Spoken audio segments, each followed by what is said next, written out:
Good afternoon, everybody, and welcome back to another edition of the B&H Virtual Event Space. Tonight, we're talking telling stories through composition with Jess Santos. Jess, welcome back. Hi. Long time no see. How are you? Yeah, I'm good. Excellent. We're excited to have you back. Like I said, I know it's been a while, so if you're a little rusty, it's okay. So am I. No need to freak out. Do want to thank our hosts over at Sony for sponsoring this event. So thank you very much to them. We appreciate it. And obviously, everybody who's joining us, thank you as well. If you do have any questions that you'd like to get over to Jess in regards to what she's talking about, please feel free to. If you're joining us here on Zoom, you can use the Q&A tab. Otherwise, if you're joining us on Vimeo and Facebook, you could use the comment section. But otherwise, I'm going to turn it over to you, Jess, and I'll see you back in a little bit. Thanks. Let me share my screen right here and press play. So today, guys, we're talking about telling stories through composition. And I am going to start with a story for you guys because it relates a lot to the compositions I do and find in the stories I find. You'll see a recurring theme throughout this presentation. But when I was a little girl, my mom, my brother, and I would go out to Lake Mojave for our family vacation in October. And at the time, we were really young. And so a car ride for a couple hours seemed like an eternity. And so my mom, to pass the time, she would point out to the low-lying mountains around us as we're driving through this desert. And she would ask what dinosaurs are sleeping under there. And we'd shout out like Tyrannosaurus Rex or Brontosaurus or anything like that. It's much like when you're a kid or even an adult and you look up at the sky and you see shapes in the clouds. This was kind of what we were doing. So I want to talk about this image on the left. This was taken out in the New Mexico Badlands. And as I was wandering around looking for composition and for story, this rock feature or hoodoo like stuck out to me because it looked like a Brontosaurus. If you don't know what a Brontosaurus is, that's that little guy up in the right. It's long-necked dinosaur, Littlefoot from Land Before Time or something like that. And so I wanted to really create this story with these hoodoos. So I got my camera really low to the ground and I kind of used the rocks in front to lead up to the Brontosaurus and make sure that he was towering over the landscape, because if there was actually a Brontosaurus there, he would be mighty, mighty tall, like a giraffe or probably bigger. And so I really wanted to make sure that he was towering over the landscape. I use things like leading lines. There's an implied S curve here, and then a center frame with the Brontosaurus. And these are compositional elements, but they are not the story. The story is the Brontosaurus. So instead, we want to use these compositional elements to better tell stories through our imagery. So something I do, and like I talked about in the very beginning, is I look around me and I first ask myself, what do these rocks, mountains, trees, etc. remind me of? What do they look like? What shapes do they have? And then once I find that story, in this case, the Brontosaurus, I use elements like lines, shape, color, texture, space, etc. to tell that story. Like I talked about, there's an implied S curve through the rocks. I got really low with my camera and really made sure that was towering above. Oh, let's figure out how to move it. There we go. So how do we translate this story to our audience? I included an image by Salvador Dali. It's a painting by Salvador Dali, and he's a surrealism painter. And I included this specific type of artwork because it's kind of dreamlike and fantastical in its essence. But our stories don't even have to be literal or even plausible. Of course, they're not brontosauruses roaming the New Mexico desert. They may have been 1 million years ago, but it's not literal because it's not a literal brontosaurus. And it's not even plausible because dinosaurs don't exist now. But that's the beauty of it. We can take these shapes and create these fantastical stories. And art like surrealism, like this painting from Salvador Dali, has a grand story. It's very dreamlike, but that story isn't always easy to interpret. So the only clue for this particular painting we have is the title of the painting, The Shades of Night Descending. So I could make up these stories, but there's a couple elements that draw me into this. So when I think of the shades of night descending, I imagine that the sun is setting and night is descending over the landscape. And you can see that here with these long rock shadows, and they're all kind of pointing, but there's two main figures that stick out to me in this painting. And the first is that little round white rock kind of in the center below the bigger yellow rock.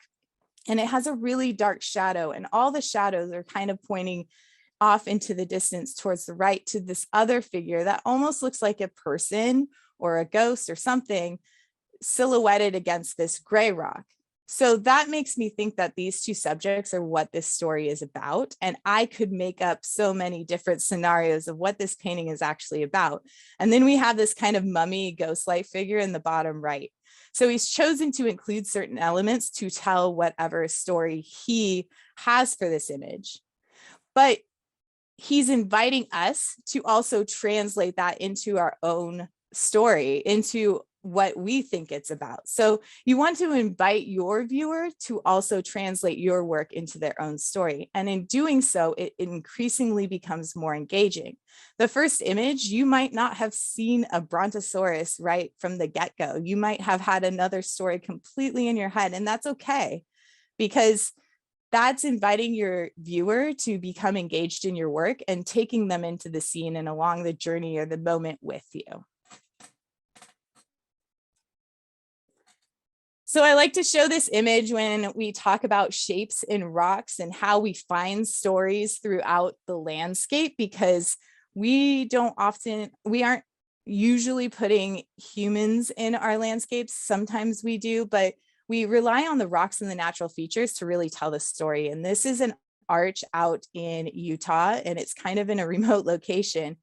And after a little bit of a grueling hike, I'm probably over dramatizing that, but we got there and it has a specific name. And once I tell you, you won't be able to unsee it. But if I asked you what this looks like, you could probably come up with a bunch of different ideas to what this is and what it resembles, but it's called Kissing Dragon's Arch. And it really does look from this angle like two dragons kissing. So when we got there, the sun had already set, and really I only had blue hour to shoot.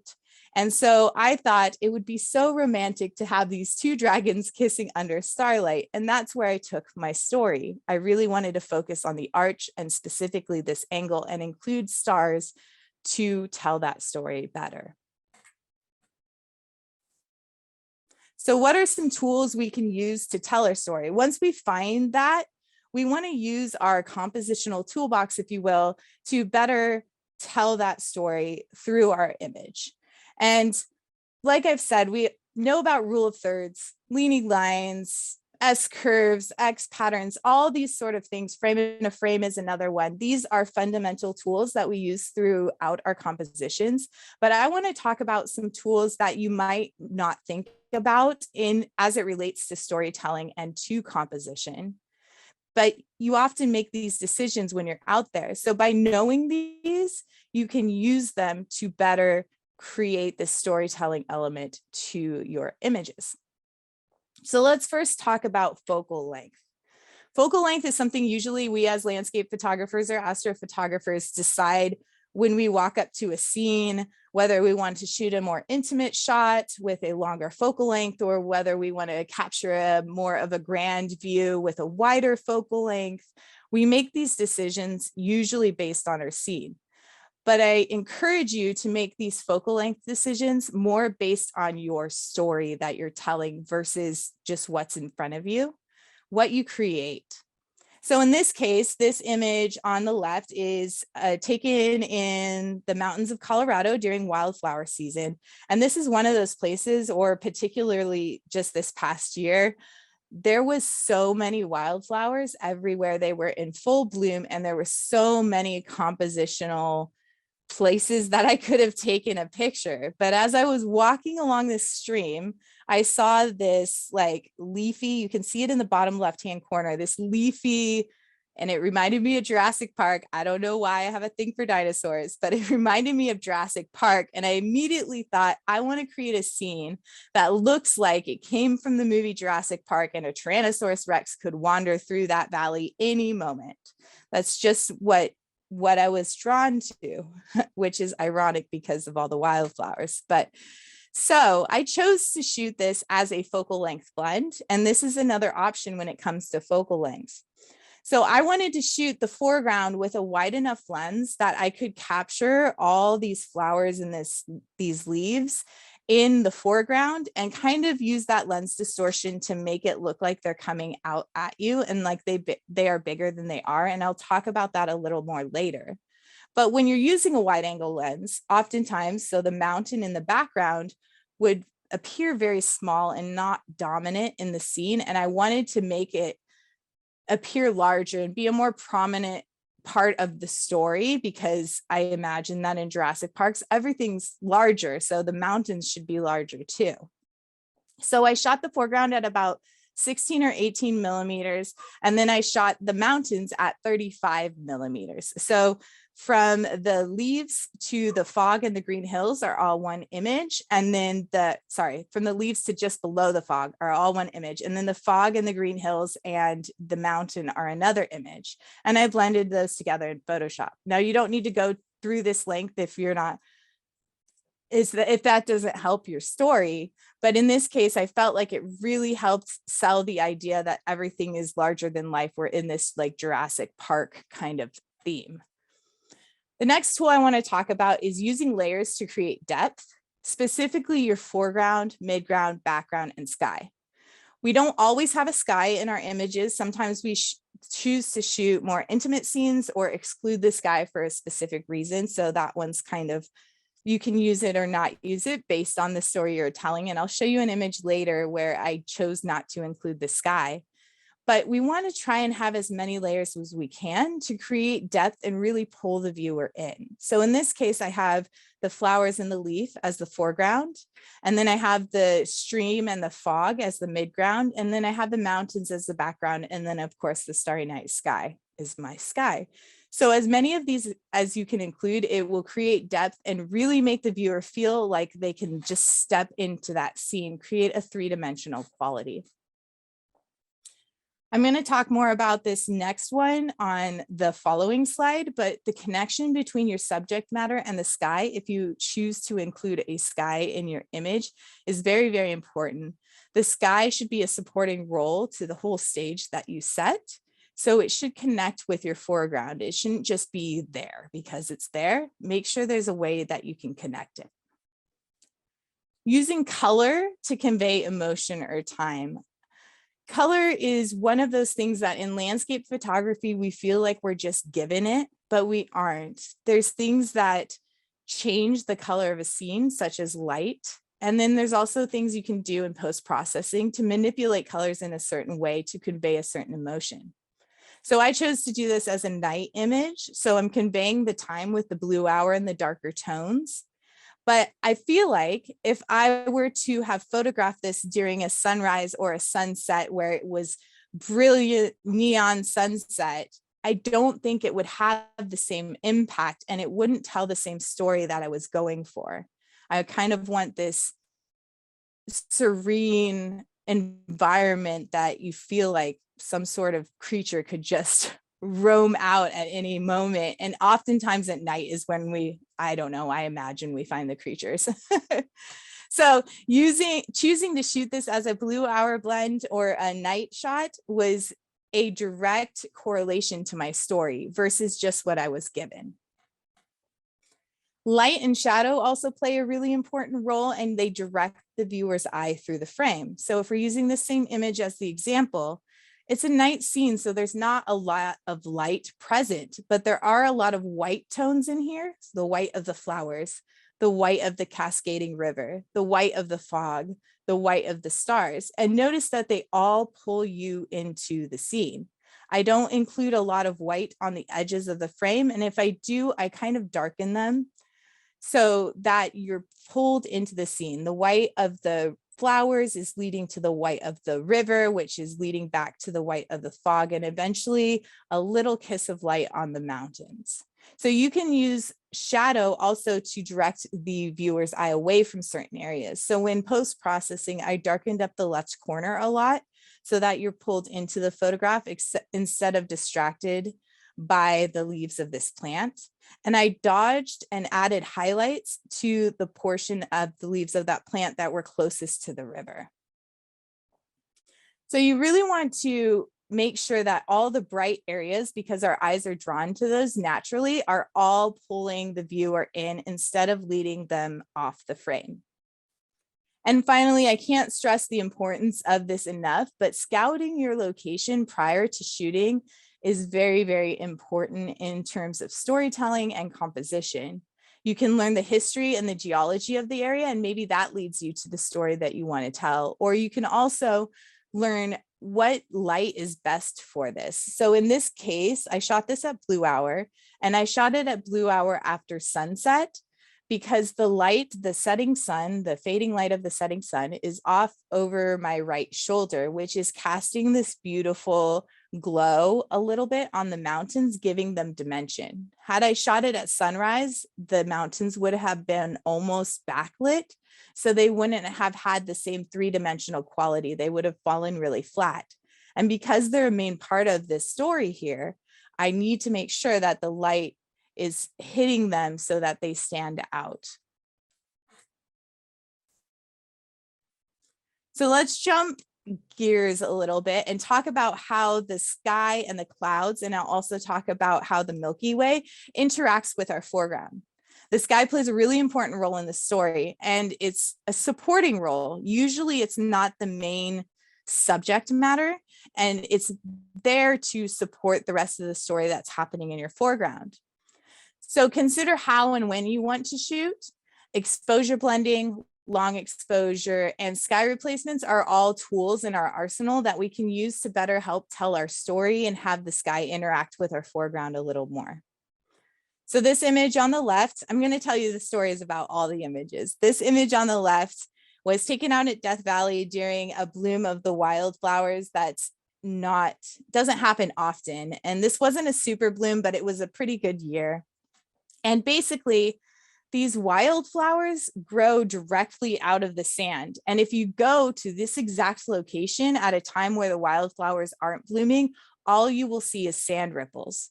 So I imagined that these flowers were kind of little flower monsters because they're kind of viney and they're crawling towards you, some sort of something like that, because they came out of like nowhere and they disappear into nowhere, right? So I chose this composition specifically because I have on the left and the right of my little flower monster down here, it's kind of like his arms coming out at you towards the frame. And then you have this triangle in the middle, which I imagine was kind of like his head. And I wanted the sky to interact with that foreground. So I chose this sky where I have a swish of pink coming from the right towards the left and a swish of like this purpley gray color coming from the left towards the center. And it kind of creates this X pattern, which is mimicking the little monster's arms in the front. So how the clouds interact and how they shape your foregrounds or even mimic it or shape distant objects if they shape the sand dune in some way, that might be an important storytelling element. So you want to wait it out. Patience is key here. I also wanted the sky to be kind of pink and purpley in tones. And if you've ever sat and just watched the sunset happen, as the sun dips below the horizon, you have yellow tones, then orange tones, then pink, then purple, then finally nighttime and blue hour. So if I had photographed this sky when it was like neon yellow, it wouldn't have kind of matched with the color tones I had going on in the foreground because I can't change the color of the purple pink flowers, but I can choose to shoot the sky at a time where it just enhances those color tones and furthers my story, draws attention more to the flowers so they become center stage versus a neon yellow sky or orange sky, even if it was on fire, wouldn't help this story. It would just draw the viewer's eye away from the main subject. So it's really important to wait for the perfect timing here in terms of color and light. And then consider a sky replacement if it helps tell your story better than the sky in the original shot. Oftentimes I rarely get good sunrises and sunsets. Usually it's bluebird skies, and that's why I shoot a lot of astrophotography where I don't need clouds. But when I do get a good sunrise or a sunset, I will take a ton of different pictures at different focal lengths, at different directions, and build what I like to call a sky bank. And then I can use those skies in later images where it might really enhance the story and really help it out. This may not be for everyone. It's just something I like to do because above all, story is the most important and composition is the most important to me in my images. So I find that building the sky bank really helps enhance stories later on when I find an image that needs a little something besides a bluebird sky. So I have this time lapse here I'm going to play from the Grand Canyon. And I just wanted you guys to kind of see in real time how light affects the color and where the eye is drawn in the landscape. We had these beautiful God rays, and this was taken over a period of, I believe, 2 hours. I had another time lapse going for 6 hours. It was just amazing conditions. But as you watch this, you can see the light change the landscape, change the color, change where you look, all these sort of things. So it starts out, you can see the God rays are highlighting the left side of the canyon. And I encourage you guys, once you find your story and find your composition, to sit there and take images over and over as light, color, and all that sort of atmosphere changes, because you might find that you have that one gem where it was like perfect, or you might find that you want to exposure blend multiple images together to capture your story. So I'm going to press play here. Oops, there we go. And you can see as these God rays come through, they're illuminating different parts of the landscape. And you can actually see the canyon walls change in color. They go from yellow, and then eventually as the sun sets, you'll see a sunburst over to the right. And it directs this really warm red light on the left for a brief moment right there. And it also changes the color of the clouds. So this look, as we get to the sunburst part, is a completely different look than the original, where the God rays are highlighting that whole side of the canyon. And depending on what story you want to tell, you might find that one works better than the other, or maybe you need to blend a couple together to get that look that you're going for. I'm going to jump just to astrophotography from all my little night photographers out there, because I want to talk about the stars as well and include them in here, because a lot of my work is night photography, and talk about how the Milky Way interacts with your foreground, because this is very important too. The Milky Way alignment is not everything. And I know that's like blasphemy a little bit, but just because the Milky Way aligns with your foreground doesn't mean it actually enhances your story. It's really important to make sure every element in your frame is serving the story. So in this case, I'll tell you the story about this shot here. This is the famous sailing stones out in Death Valley. And there's a little bit of folklore around these stones from the locals, I guess. And basically, this is a giant dry lake bed, or we call it a playa, mud playa. It's a giant dry lake bed. And kind of towards the northern end of the dry lake bed is a pile of boulders. And this pile of boulders is known as the grandstand. And the folklore tales go that the aliens sit on the grandstand and they race these stones around. And that's how they get these trails. So I wanted to play off that story when I captured this image. And I chose these specific two rocks because they were side by side and they had decent trails behind them. So it looks as if they're racing. But I also wanted to bring in that little extraterrestrial feature. And so I made sure that the trails of the sailing stones lined up to exactly where the Milky Way touched the horizon line, to give this idea or illusion that these stones are otherworldly. They came from the stars. They're not of this planet, very alien-like, right? So if I would have stepped a little to the left or a little to the right, my Milky Way wouldn't line up perfectly with these stones, and it wouldn't tell the same story that I'm trying to capture. So again, here, patience is key too, and you have to wait it out for perfect timing. This was shot in, I believe, April at like 4 in the morning, just before sunrise or before blue hour, so that I could get the Milky Way in its most vertical position. But as we progress throughout the year, the Milky Way will move farther and farther to the right, and it won't line up in the same way. So I really researched this place and made sure that I could shoot this where the Milky Way lined up. I could have photographed it as a composite too. It's technically a blue hour blend, but in reality, there's only one time of the year I think you can capture this, or a small window. So patience is key. You have to wait it out. You have to go at the right timing. And I believe it can happen in May or June as well, but who wants to visit Death Valley in summer? Not me. So waiting it out in April at the very, very early hours in the morning was really, really important for this story. And then you want to make sure the Milky Way is communicating with your foreground elements. So in this particular image, it's communicating in the sense that the trails line up exactly with the Milky Way. So that story is that they came from the stars, the aliens are racing them around. And that's a really, really key element to this story. And then sometimes you might want to consider a different constellation or just regular twilight stars, just nondescript stars, and maybe they would help tell the story better. Oftentimes in astrophotography, we're like, we have to shoot the Milky Way, we have to shoot the Milky Way. But if you have a very overcomplicated foreground, adding the complications of the Milky Way might distract from the foreground. It might not be the best to tell your story. Maybe the Milky Way is not an important factor in that story. So consider shooting a constellation, or like the Big Dipper, for example, or Orion, something like this, or even just nondescript twilight stars really can help tell a story. They sell the whole night feeling without actually drawing attention away from the foreground, as the Milky Way often does. He wants to be center stage, usually. So I'm going to go through a couple images here. I think I have 4 or 5, and I really want to talk to you guys about the stories behind the image and then techniques I use to enhance that story, so you can gain a better understanding of how you can use these tools to really tell the story that you had in your head and the vision that you created.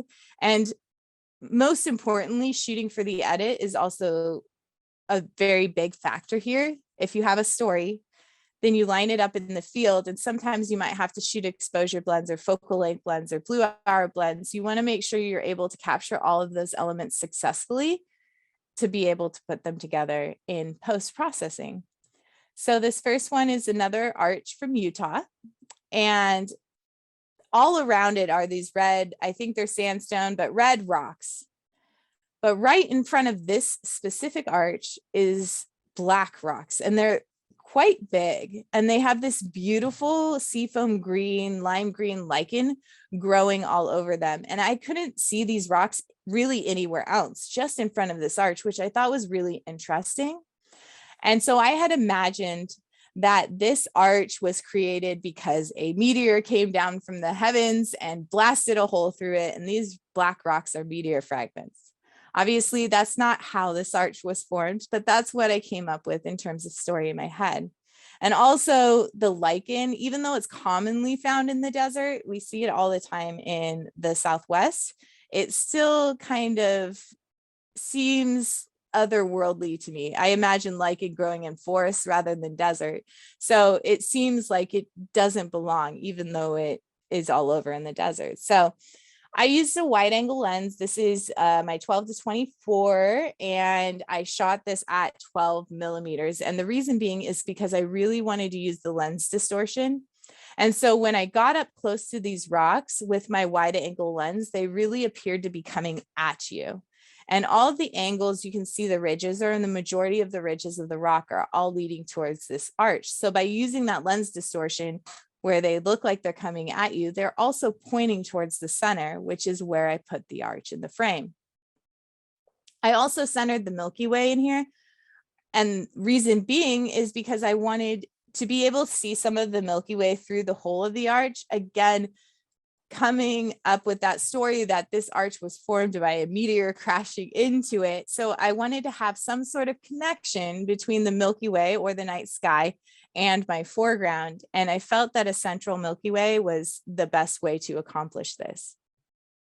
And then in post-processing, I really worked on the color tones of the lichen, because when I shot in raw, I really wanted to bring out those blue greens. And it was literally this color in the scene, in the field. And I wanted that to translate through my image. There is this brilliant seafoam, beautiful green. So I used my HSL sliders, the hue, saturation, luminance sliders, also known as a color mixer in Lightroom, or you can do it in Adobe Camera Raw and Photoshop as well. And I really focused on the blues, the aquas, and the greens to really bring those tones to life. This is another image, and this was also taken out in Colorado during that same wildflower season this year. And we had this fog and rainbow kind of throughout the whole afternoon. It kept reappearing and disappearing, and the fog would roll in and then it would roll out. And so as I was looking for composition, I really wanted to focus on these paintbrush. That's the name of the flower in the foreground. These are, I believe, white paintbrush, but they could be yellow. I'm not exactly sure, but I had never seen this color of paintbrush, let alone they were pretty big in terms of paintbrush. I've only seen the red or pink, and you can kind of see right beneath the rainbow, there's one of the red ones or the pink ones back there. But I really was drawn to these like white ones, but they almost had kind of a lime green golden color. And so it's just really fascinating to me. And I wanted to make it look like these were the pot of gold at the end of the rainbow. So I knew, or I hoped, the rainbow would come back and I would be able to capture this. And I captured this using a focal length blend as well as an exposure blend.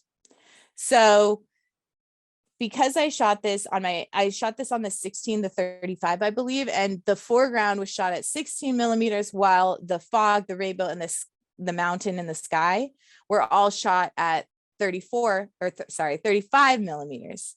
Again, when you're using a wide angle lens, the things distant or towards the center of the frame, they tend to look smaller and not a big part of the scene. So I really wanted this mountain to be domineering. This kind of looked like something not even in the US. It reminded me of something from Ireland, and that's probably why I thought of the pot of gold.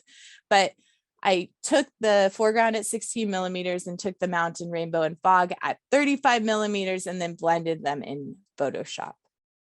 I also did this as an exposure blend. So as the clouds throughout the afternoon were passing over the sun, they would block out the light on the flowers and the rocks. So there would sometimes be light on the flowers. There would sometimes be light on those rocks to the right, and there's sometimes be light on the hills. So I wanted to use a couple different exposures because I wanted the flowers to be in light, but everything else around it to not be in light. Again, looking like a pot of gold, shiny and bright, was the idea. And so I took a frame where the flowers were in light, and then a frame where the hills and the stream and these rocks to the right were in sort of open shade, you can call it. So the clouds had blocked the sunlight out. There's still light on them, but it's not as prominent, really driving that fact home. And then we have layers and leading lines, which is really important in this scene, because we want there to be a connection between the rainbow and the flowers. If we're gonna hit it home that this is the pot of gold at the end of the rainbow, they have to be kind of touching somehow. So I have my foreground, which are my flowers. I have my midground, which is that stream and the green hills. And then I have my background, which is the rainbow, the fog, and the mountain, and then the sky. I chose not to include a lot of sky here because it's not helping my story. It's not the main part of the story. I just included enough to leave some of the breathing room at the top of the mountain. But other than that, I did not need a lot of sky here. But you can see that it creates this depth throughout the image. So you're drawn from the flowers to the stream to the rainbow, making that connection between the rainbow and the flowers. I also, like I said, I shot this foreground at, I believe, 16 millimeters. and using the wide angle lens distortion to my advantage. But this time, because I'm vertical, whereas the other one was shot more horizontally, because I'm shooting vertically, the short edges of the frame are going to be what's distorted and what looks like it's coming at you. So I raised my camera up a little bit and then I tilted it down on the flowers to give them a larger than life feel and make them really feel like you could reach out and touch them, give that 3D kind of quality to it. And that's why I chose to shoot the foreground at 16 millimeters instead of stepping back and shooting the whole thing at 35 millimeters. I also want to touch on these rocks on the right. They were really dark, like a almost black color, like a dark gray, and they were very heavy. And I couldn't exclude them completely from the frame because I am so close to them, and that would have off-centered my mountain. So what I decided to do is include just a little bit of them, but you can see the angles of the rock, of those ridges on the rock, are pointing directly at the rainbow. So again, all these leading lines are leading you into the rainbow and connecting that foreground and that midground and that background all together. So this one is the one I was talking about where I chose to exclude the sky. This was taken in the swamps of Eastern Texas, and in the fall. I just actually took this in November. And in the fall, the cypress trees get this really beautiful reddish orangish color as and eventually they all fall off. So the way you shoot this location is usually by boat. We were in a little canoe and we were paddling around, and there's so many beautiful trees around. There's so many compositional opportunities, but there was this kind of, I'm going to call it, for lack of a better word, a little island in the middle of this pond. And it was basically just a couple of trees and a dirt patch. So we paddled our canoes over there and we parked them. And then we kind of walked around this island. It was very small, but we walked around it and I saw these two trees from this vantage point, actually looking through the other trunks like this. And I immediately thought it looked like these two trees were dancing together. So I chose to really isolate them and really give what I like to call a spectator feel, as if you stumbled upon this scene and you're peeking through the forest and you see these two trees dancing and you don't want to go any closer because you might ruin the moment. So you're just watching them from the forest. And that's why I use what's called a frame in a frame. You have this framing using the trunks of the trees on the outside, and the main subject centered in the middle of the frame, because I wanted to give that spectator feel. I also chose to shoot at what I like to say is a longer focal length. It's probably not a longer focal length for most people, but I am a die-hard wide angle lens shooter. And I actually photographed this with my 24-70. And I don't remember the exact focal length, but I want to say it was anywhere between 35 and 50 millimeters, which for me is like long focal length. And I chose to do this because I wanted to exclude the sky. So on this day, it was kind of like a dreary, overcast day, and there wasn't a lot of texture in the clouds. So the sky wouldn't help my composition in any way. It would, in fact, distract from it. So I made sure that I cropped out that sky. I didn't include it. And that required me to use what I call longer focal length. I also used a lower aperture, which I don't normally do unless I'm photographing the stars. But in this case, I think it really helped, and really pulling out all those tools in the arsenal, because using an aperture of 2.8, or I could have gone lower if my lens allowed, really isolated the trees from the background.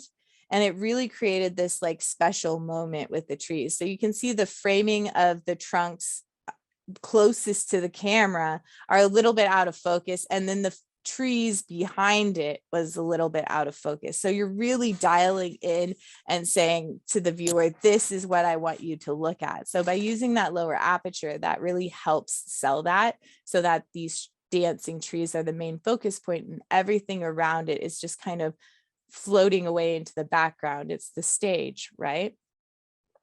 And then in post-processing, I really tried to dodge or add highlights to the Spanish moss on the dancing trees specifically, because it kind of looked like it wrapped around them and it was swirling. So I imagine these trees were twirling around dancing. And so I really wanted to highlight that. I also, the oranges and the yellows from the background on the cypress trees, I used my hue, saturation, and luminance sliders to really drag down the luminance and darken up and make those tones a little bit more rich because they were really bright. And again, I didn't want anything to distract from the dancing trees because that's the main part of this story.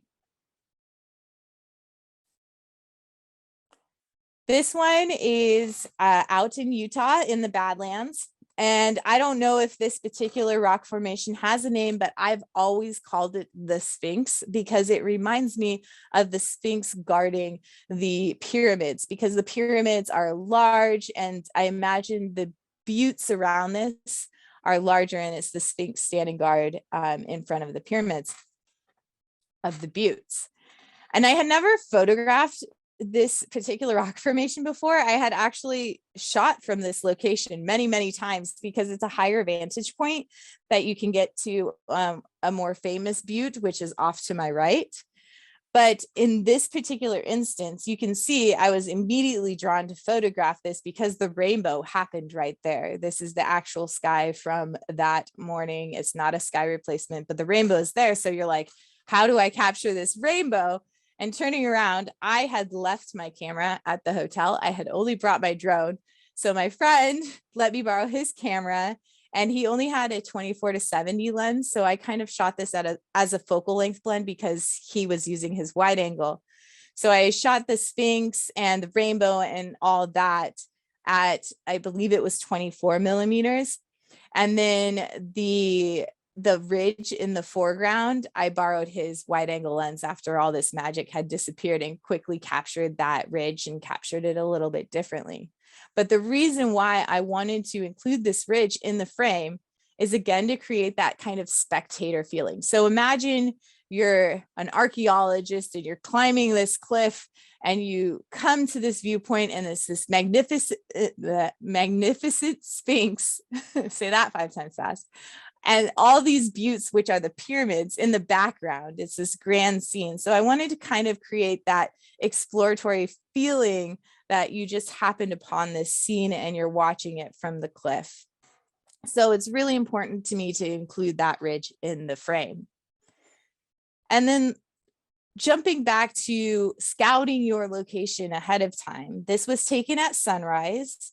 And the timing is very, very important in this particular location. It's important in many different locations, but this one in particular, because I have the sunrise light from the left, creating this beautiful side light and adding a lot of dimension. And as I was looking over my presentation, looking at this image, you could also interpret it as a lizard from this angle. I just saw that now.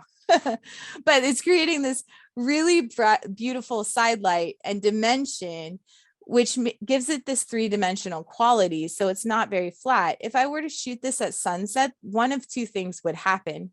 Either the butte that's off to my right, behind my right shoulder, would block out the light and you get these strange shadows, or it would have more direct light on it. So it would be coming from the right side and it would be more front facing light, which wouldn't give that dimensional quality that we're looking for. So really, really paying attention to the angle of the light and where the light is coming and deciding which time of year, time of day is best to shoot a location is extremely important. I just got lucky on this day. I mean, not the sunrise lucky, that was planned, but lucky in terms of the rainbow and the clouds and all that. And then my tripod height played a very, very important role here. I made sure that my tripod was high enough so you could see the legs of the Sphinx in relation to the ridge. If I would have gone lower on my tripod, those legs would have touched that ridge, and that would create what we call a tangency. And that's basically this tension because something is too close either to itself in the frame or too close to the edge of the frame, and the viewer's eye automatically goes there because there's that tension happening. And I didn't want that to happen. I want the viewer's eye to be on the Sphinx and the rainbow and the buttes in the background. So I really made sure to focus on how high my tripod was. Now, if I had gone higher with my tripod height, it's just like dirt down there. So it's not helping my composition. So even if it's a matter of millimeters, really focus in on the tripod height and what's touching, what's not touching. Give yourself some space so you don't have those tangencies. And the last image I want to share with you is probably my favorite image of the whole entire year.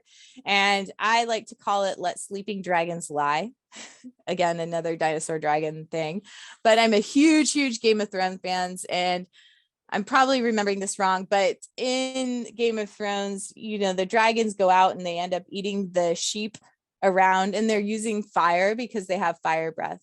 So I imagined that this dragon had gone and lit some valley or whatever on fire way off in the distance. And that's why I chose to include a Milky Way that had some clouds in it, because I felt like it reiterated that kind of smoky atmosphere. So he went and he just lit something on fire, and now he's coming back to the canyon and he's resting. He's nestled in the canyon on top of his pile of gold, if you know anything about dragons, and he's just taking a nap. So again, that including those clouds and the stars was really important in selling this story of this dragon. And just like the Sphinx image, the tripod height is very, very important here. I wanted to include that ridge in the front because, again, I wanted to make you feel like you were in the scene watching this, like you had climbed up to the edge of the Grand Canyon and you looked over and you see the sleeping dragon. So you're like, I'm just gonna back a little off the ridge and sit here and watch this dragon. So tripod height, if I had gone a little bit higher, again, I would have dead space down here around his head. That wouldn't really help my composition. If I would have gone lower, the dragon's head would have butt into the rocks and I would have lost some of the story there. So again, it's a matter of millimeters when you're moving your tripod up and down and left to right. You really want to hone in on these little specific details to take the image to the next level. And then in post-processing here, I really chose to highlight the subject. So even though I'm including the ridge in the front of the frame, you can see that it's darkened. So it kind of pulls it away from the viewer's eye. Like, you know, it's there, but that's not where your eye goes to first. Your eye goes to the dragon's head and his body and the Milky Way, all the brighter, warmer parts of the image. So I did this using a radial gradient filter in Lightroom, or you can do it in Adobe Camera Raw too. I did a circle around the dragon's head, body, and a little bit of the Milky Way, and just added a little bit of highlights and a little bit of whites, maybe a little bit of exposure, just to brighten up those areas and really draw the viewer's eye in. You can also do this with a vignette, but I find that really enhancing the light versus darkening things is a better way to go about it, in my opinion. But you could accomplish the same kind of idea there as well. So let's give you guys some ideas to spark your inspiration and jumpstart your right brain and help you start seeing stories in the compositions, in the landscape, in the night sky, whatever it is you choose to photograph of our natural world. One of the really cool things that I like to look at and research is the stories of constellations.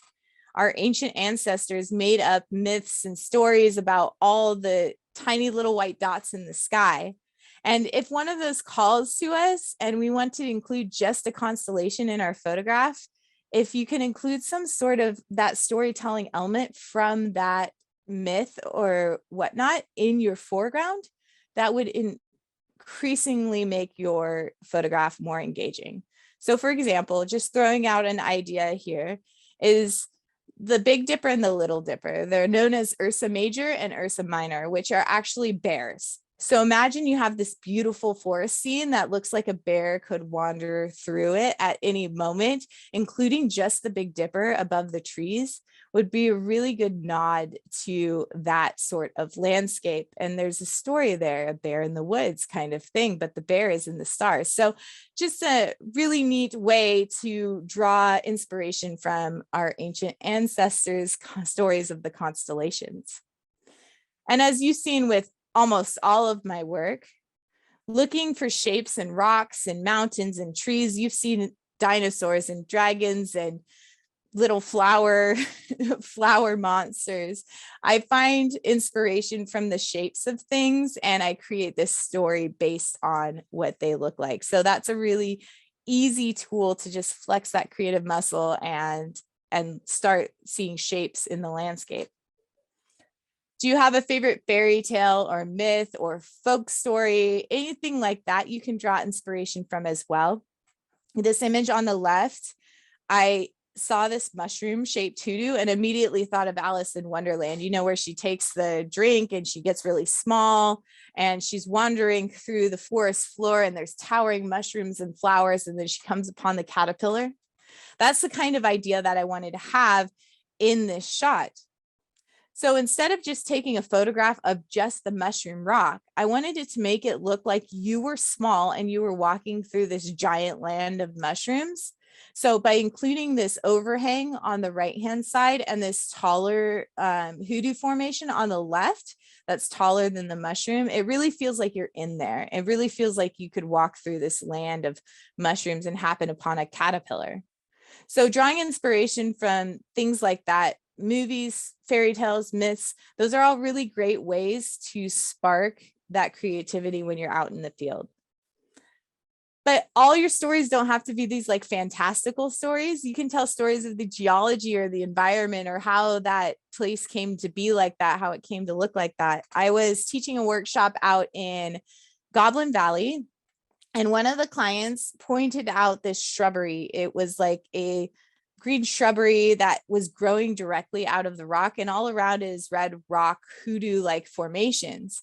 So he wanted to tell the story of the old growth and the new growth. So the shrubbery was relatively new in terms of how long it had been there, but the rocks and the hoodoos around it were millions of years old. They took years and years and years and years to form.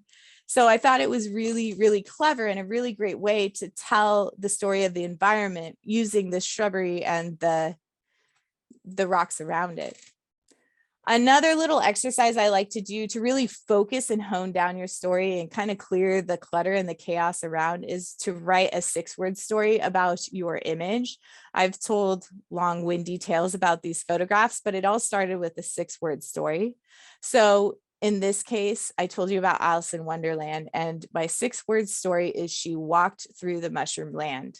And this was really important because obviously we can see that hoodoo looks like a mushroom, but I wanted to convey a feeling of walking through it. And that really helped me hone in terms of composition, what I wanted this to look like. Finally, I'm going to leave you with a thought and a research study that I found very, very interesting about creativity and imagination and that sort of thing. And it's that creativity is not a learned skill, but rather it is unlearned. So a creativity research study was done with 1,600 children age 5 by George Land in 1968. He had also performed this study with NASA scientists and engineers, and 98% of the children in the study were deemed creative geniuses. So he's so excited, he decided to conduct this study again with older kids. So the same test was conducted with 10-year-olds and 15-year-olds, and the results were pretty shocking. The percentage dropped from 30% and 12%, or to 30% and 12% respectively. So the 15-year-olds were at the 10-year-olds were at 30% and the 15-year-olds were at 10% creative geniuses. So then again, he did this study with 180,000 adults, average age of 31, and found that only 2% of them fell in the realm of creative genius. So what does this study show us? It shows us that when we're children, we have all this creativity and we're creative geniuses, but as we grow older, we lose that. So I really want to encourage you guys to flex those creative muscles. And when you're going out in the scenes, really try and let your imagination run free and see what you find and see what you can capture. And I'll leave you with this image on the right. I liked that there was just one guiding star. It kind of reminded me of around Christmas time, even though it has nothing to do with Christmas, but it's like the guiding star of all the stories we hear. But just to show you, this is that same location of my flower monster, and there is no trace of flowers to be found. So they come from nowhere and they disappear into nowhere. So do we have any questions? That's all I have for you guys today. Excellent. We do have questions. We'll start off with the easiest one. The easiest one. First off, from the I can't talk tonight. Hang on. Compose myself here. First off, say thank you very much to Jess for being here again and giving us a ton of great information. Robert agrees. He said this is very informative. Robert, there is always a copy of this available. If you'd like, you can go to vimeo.com/BH Event Space and rewatch it there, or you can go to Facebook, BH Event Space, and you can rewatch it on the Facebook page. Unfortunately, you can't come back into Zoom, so that's just out of the question. We're sorry, but we'll do other Zoom events. You can join us on those. It sounds like when you're going in and you're doing these, you've already sort of got this story made up in your mind, and you've kind of created an idea, a visual that you're looking to achieve. How does that play out with the locations that you're then going to? Are you picking locations based off of those ideas that you're creating in your mind off of, past experiences and research, or do you really just sort of let it happen organically? You get to the location, and then from there, you've kind of got sort of, we'll call it like a creative bank, if you will, of different concepts and things like that. And then you get to that spot and you're like, okay, I'm going to pick this one today. So it's mostly inspired by the landscape. I'll research places and history and geology and stuff like that of the places, but I don't know the story until I get there and I take the time to walk around. I'll arrive days before or hours before, but I give myself plenty of time to be able to thoroughly adventure around the space and see what calls to me, see what I see in the rocks and stuff like that. So it's not really premeditated. I do have a lot of reoccurring themes, as you could tell with the dinosaurs, like they're just reoccurring for some reason, blame it on childhood or whatever. But it's really inspired by those places. So I don't necessarily know what the story is until I get there and have the time to really hang out there and experience it. Definitely. I mean, the land before time was definitely groundbreaking for us all. I'm a Yeah. land before time fan over here also. Littlefoot. Yeah. I think my wife still has the whole collection cup set somewhere in the house. So totally on board with that. Going into that, what do you suggest to the person who is maybe taking a trip somewhere? You mentioned that you'll try to get there days in advance or maybe spend a couple of hours in advance. For somebody who's maybe going on their first kind of trip and planning it might be the first time that they do this. What kind of planning do you recommend that they do in order to really get the most out of that and go into it sort of already knowing what to expect? Google is a plethora of knowledge. I would Google the place. I would look at different pictures and not necessarily photographer pictures. I don't necessarily want to see what other photographers are doing until I get there because I want to try and come up with something on my own. But you can see a lot of images from a place that people just snapped with their iPhone and they uploaded to the Google Maps, and you can look through that just to get an idea of what to expect in terms of landscape and whether it's forests or hoodoos or how the mountains are. Like that sort of thing is a lot of planning. And also the Google Earth is a really good tool if you want to stay away from Googling images, because you definitely don't want to see other photographers' work. You want to go in there more direct and with your own concepts. So Google Earth is a really good place to like just explore around there without actually being there, but research like is key. So Awesome. Now, Google is your last best but friend. not least, Google. I love Yeah. Google. It teaches me everything. That in the Yeah. event space. That the two Yep. of them. Google event space. One and the same. Yep. Lauren asked, any reason you would use Photoshop layering over perhaps focus stacking or bracketing? So I do a lot of focus stacking throughout all my images, because when you're using a wide angle lens and you're getting so close up to your foreground, if you want everything to be in focus, and which is especially important if you're shooting night photography images, you'll have to do some focus stacking. I also use layers if I'm doing something like focus blending, where something is shot at a different focal length. So that's where your layers come in handy. But focus stacking is pretty much an average workflow on most of my images. And that, again, is especially important in night images, because you don't want your distant mountains, for example, to be out of focus and then your stars to be perfectly in focus if you're shooting something like a blue hour blend. So focus stacking is really, I do it all the time. So always use focus stacking unless you have a reason to have something blurry, like I showed you guys with the dancing trees. I didn't want everything to be in focus there because it doesn't help my story. So I chose to shoot at a lower aperture and let things fall out of focus behind them. Got it. And now I know you had a shot of it up there, but where can people find you? Where can they keep up with all the stuff that's coming up for you? It is my website or my Instagram. I'll share it again for you guys so you can screenshot or whatever. Definitely. Oh, sure. Oh, apparently it failed. Hold on. It doesn't want to share anymore. It's like, nope, you've had your time. They're Let's try this kicking us out. one more time. Share this screen. Here we go. It was just because I had it in play mode. So my website is down there. It's oneloveart.co. And then my Instagram is Miss Jess Best. So you can check it out either one of those locations.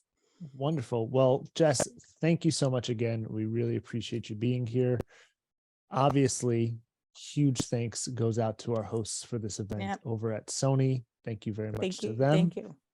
And everybody at home, thank you very much for coming. I know a bunch of you dropped some comments in saying that it was very informative and helpful. So glad that it was. Feel free to rewatch it. We did drop, I believe, the link in there to find all of the upcoming events and how to rewatch. But that is all the time we have for tonight. This has been another edition of the B&H Virtual Event Space. We'll catch you next time. Bye.